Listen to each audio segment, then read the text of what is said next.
يا جماعة، في جرايم لما بنسمع عنها بنفتكر إننا بنتفرج على فيلم رعب، مش حقيقة.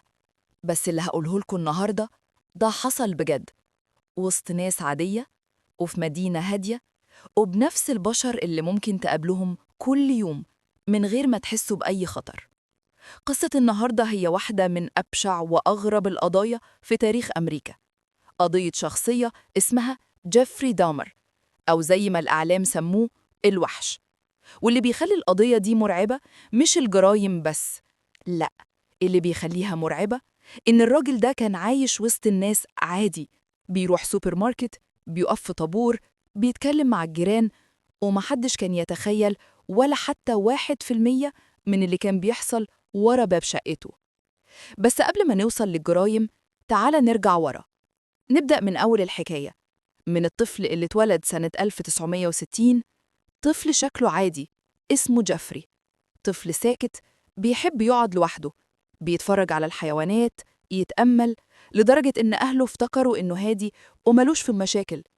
لكن الحقيقة كان في حاجة غريبة جداً بتكبر جواه، حاجة محدش فهمها، لا أبوه ولا أمه ولا أصحابه في المدرسة ولا حتى هو نفسه. جيفري من صغره كان بيحب يشوف الحيوانات الميتة، كان عنده فضول غريب ليها، ولما حد من أصحابه كان يخاف، كان هو واقف ثابت، مفيش أي رد فعل، كأنه بيبص على حاجة عادية. وفي نفس الوقت البيت عنده كان فيه مشاكل، أبوه ومامته دايماً بيتخانقوا، توتر، صراخ، سفر، انفصال، كل ده خلى جيفري يعيش طفولة مظلمة جداً. محدش سأله عامل إيه، حاسس بإيه. الطفل كبر، والظلام اللي جواه كبر معاه. لما دخل الجامعة فشل، شرب كتير، بقى منعزل وانطوائي، لدرجة إن أبوه قال له تعال هدخلك الجيش، يمكن ينفعك. بس برضه فشل. وهنا بدأت بذور الجريمة. سنة 1978، أول جريمة، الشاب ستيفن هيكس. جيفري شافه ماشي على الطريق، وقفه، اتكلم معاه، دعاه يشرب معاه في البيت، والولد وافق عادي، زيه زي آلاف الناس اللي بيثقوا في اللي حواليهم. بس اللي حصل بعد كده كان بداية سلسلة من الجرايم اللي العالم كله اتصدم بيها. لكن الغريب، وبعد أول جريمة جيفري وقف سنين طويلة، كأن في حاجة جواه نامت، لكنه للأسف ما ماتتش، كانت مستنية اللحظة اللي ترجع فيها. سنة 1987 بدأت الجرايم الرسمية، الضحايا شباب، أغلبهم من أقليات، وده كان سبب كبير إن الشرطة أهملت بلاغاتهم، وده خلى دامر يستمر لفترة أطول. كان بياخد ضحاياه لشقته، البرج المشهور 25، مكان شكله هادي من بره، لكن جواه أسرار أبشع من أي خيال. الجيران كانوا بيشتكوا من روايح غريبة، أصوات، حاجات مش مفهومة، لكن كل مرة كان بيقدر يخرج نفسه من الموقف. مرة يقول لحمة فسدت، ومرة يقول سمك وحش، ومرة يقول التلاجة باظت، وصدقوه، لأن محدش يتوقع إن في قاتل متسلسل ساكن فوقك. صح؟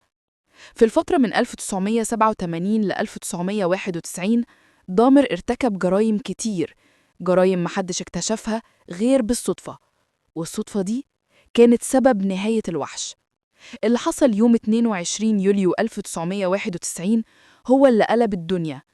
واحد من ضحاياه اسمه تريسي إدواردز قدر يهرب، نط من باب الشقة وجري في الشارع، ووقف أول عربية شرطة شافها.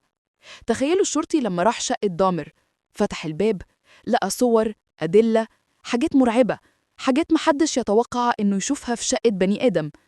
الشرطي قال بعد كده أنا هفضل فاكر اللحظة اللي دخلت فيها الشقة دي طول حياتي.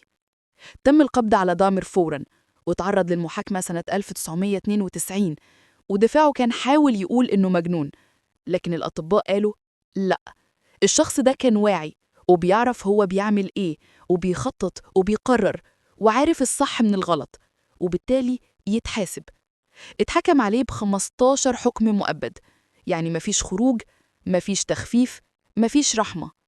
في السجن كان ساكت، بارد، بيقرأ كتب دينية، بيتكلم قليل، لحد ما جه يوم 28 نوفمبر 1994، سجين تاني دخل عليه وهو بينظف مكان في السجن، ضربه وقتله.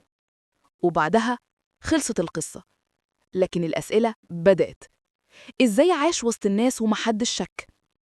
إزاي الشرطة تجاهلت شكاوي الجيران؟ ليه الضحايا من الأقليات اتعاملوا بإهمال؟ وإزاي المجتمع بكل تطوره مقدرش يوقفه قبل ما يوصل للرقم ده؟ القضية دي مش بس قصة قاتل، دي قصة فشل أجهزة، قصة تحيز، قصة ضحايا محدش دافع عنهم، قصة بتكشف جانب مظلم جدا من النفس البشرية، وقصة لازم تفضل معروفة، مش عشان نخاف، لكن عشان نفهم ونتعلم، ونفهم إن الشر ما بيبانش على الوش. الشر ساعات لابس وش عادي جدا.